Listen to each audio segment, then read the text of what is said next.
Hello, dear all. This is Meenakshi Narula from Mentoring the Mentors. Once again, I'm here with all of you with another wonderful strategy, CEO strategy. What does it stand for? As you can see on the screen, CEO, everybody knows, Chief Executive Officer.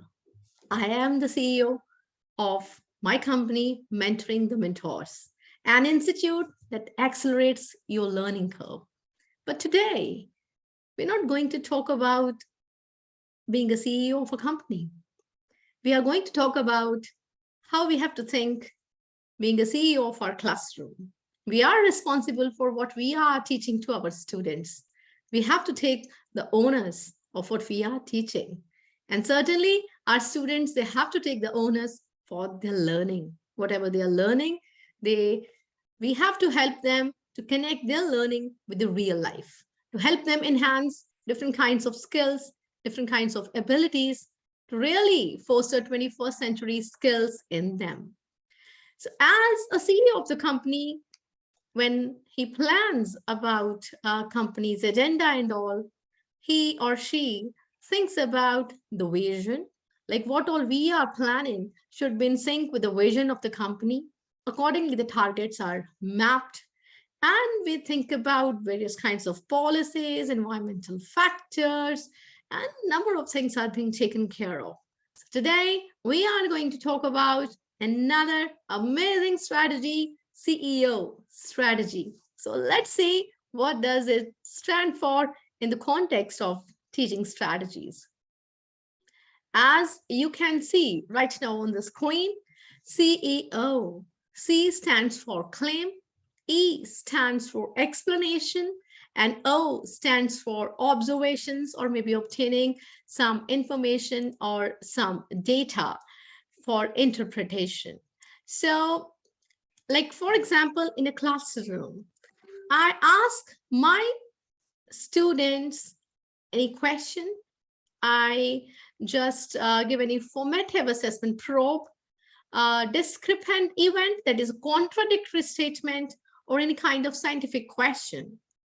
Like then, my students, they'll be committing to a prediction or a claim. C stands for claim, right? And then they'll explain his or her initial thinking. E stands for explanation. And then makes observations through investigation to the test, their prediction, and obtain additional information to support their answers or choice, right? This is CEO, commit, explain, and observation or obtaining information. As you saw, I wrote CEO and SE. SE stands for scientific explanation. So this was all about terminology. Let us know more about the details of this strategy. Now, the first part, that is CE, it's an elicitation where students may rely on opinions, beliefs, or everyday experiences before they have had any opportunities to investigate or maybe learn about the concept, right? And in the second part, that is OSE, I mean observation, and then SE, scientific explanation. They have had an opportunity to investigate or research their ideas through text and valid information sources. And then they revise or refine their thinking as well as use scientific evidence and reasoning to support a claim by constructing a scientific explanation. So this was about just theory behind what does it stand for, CEOSE. I'll just give you one example. Suppose in a classroom, I have asked my students one question, and my students, they may have different opinions. They may agree to this statement. They may disagree with the statement. And then I will ask them, right? So for example, commit. If they agree or they disagree, means they are committing to one statement, right? And then the C is happening, C. Next is E, explanation. I will ask them whether you agree or you disagree with the statement, you have to give an explanation. Now that explanation that they will be giving, that may not be having any scientific reason or logic behind. It may be based on their daily experiences, their past knowledge, may not be scientific, may not be having valid reason or explanation, right? And then CEO, we will ask our students, okay, now you have given these kinds of explanations. Based on similar explanation or similar claims, we may group the students together and we may ask them, okay, now you go for observations, you observe after experimentation, or maybe you go through the books, collect some data, and then interpret it, and then come again with SE, means scientific explanation, right? So how this promotes student learning? First of all, it activates student thinking prior to designing an investigation. Certainly, when I will be asking any question to my students, right, thinking starts. They have to think because they have to commit to one point and then they have to give explanation. So they are thinking. So it provides an opportunity for the students to share initial reasons. As and when they're committing to any point, they have to give the reasons, the explanation. So thinking goes on. Apart from it, when as a teacher, I make a group of students sit together with similar commitment, right, to observe and come with the scientific explanation. So it encourages them to test their ideas or obtain information from valid scientific sources in order to provide a complete scientific explanation. They are better able to distinguish between an explanation and scientific explanation. Say there is difference between giving an explanation that is not having any reason behind, and another one, scientific explanation that is logical based on some principles, data, interpretation, etc.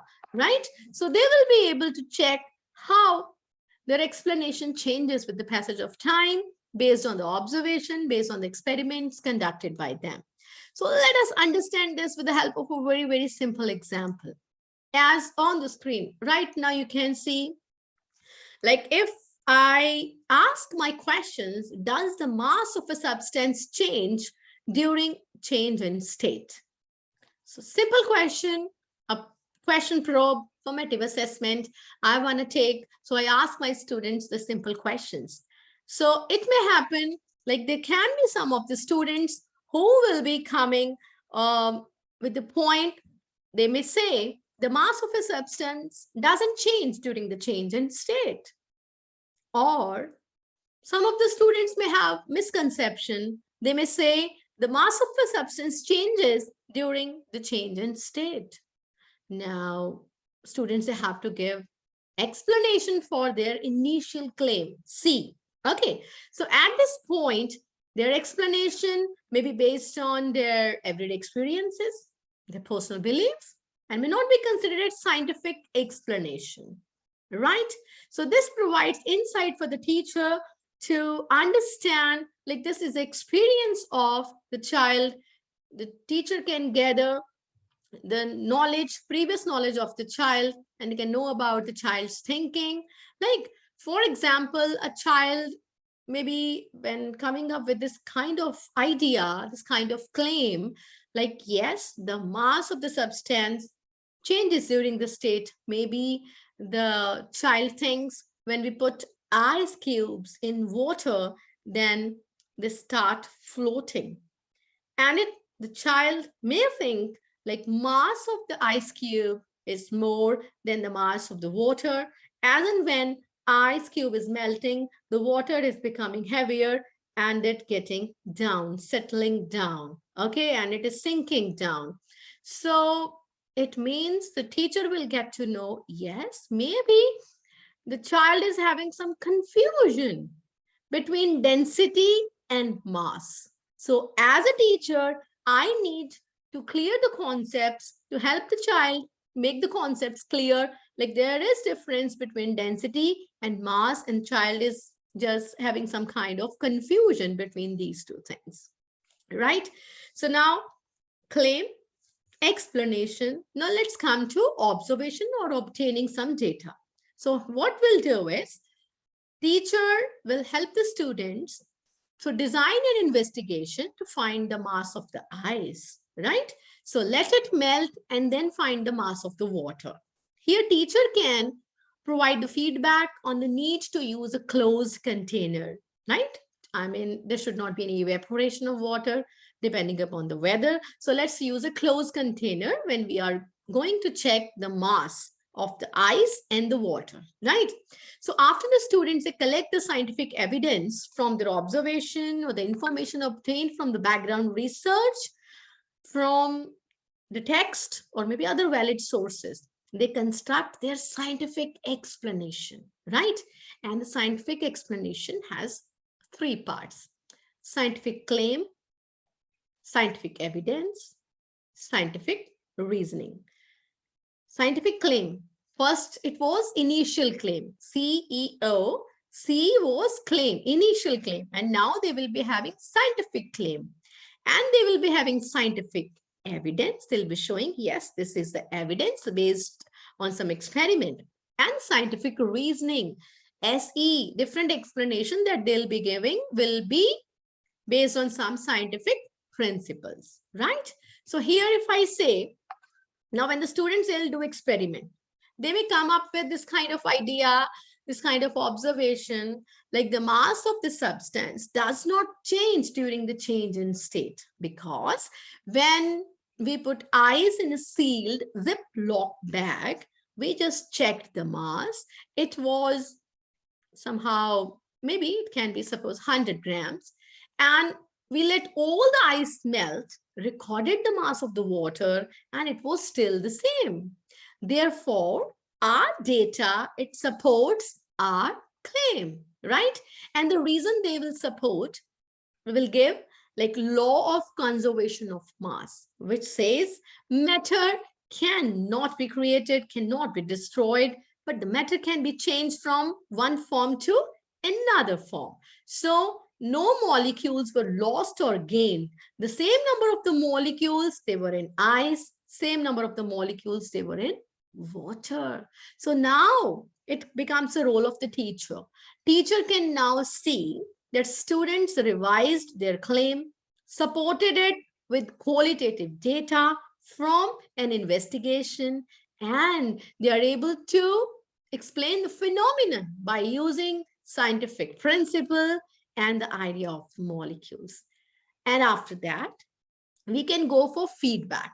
Feedback can be provided by either the teacher or maybe the peers, right? So this way, you can use this strategy in the class where the students, they'll get to know how they're thinking, how the claim that they stick to initially, it changes to another claim, or maybe the claim remains same in some of the situations, but they get to know how their explanation changes. Initially, explanation is in journal. Based on our daily experiences, daily observations, we give some kinds of statements. But then we get to know, yes, this explanation should be scientific explanation based on some data and should be in sync with some kind of principles, relevant principles. So please, dear all, use such kind of strategies in your classroom, and do not forget to share your experience there in the comment box. I really look forward to reading your suggestions, your compliments, your comments, any kinds of suggestions. This is my initiative to share with you number of strategies. I keep on reading, I keep on exploring, and I will keep on sharing the same with you in future as well. But do not forget to give your valuable feedback.